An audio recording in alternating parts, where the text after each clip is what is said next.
Krásny podvečer vám prajem. Už túto sobotu opäť nás čaká jedna akcia, ktorá sa bude konať pri Novom Meste na Zelenej vode, volá sa to Beach Bar Auto Show. Boli sme tam aj minulý rok, bola to super akcia. Budeme tam v našou C2 a s našou Cuprou, bude tam aj DJ Lucky Boy, neviem s akým autom, ale uvidíme.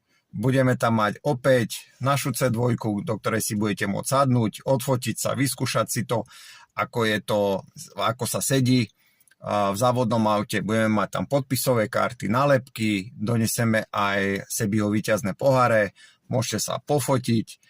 Bude tam kopec zábavy, veľa známych ľudí, či z internetu, či z TikToku, či ohľadom aut. Z Instagramu budú tam veľa krásnych aut. Minulý rok tiež bola veľká účasť, takže máte sa na čo tešiť. Takže Beach Bar Auto Show, Zelená voda,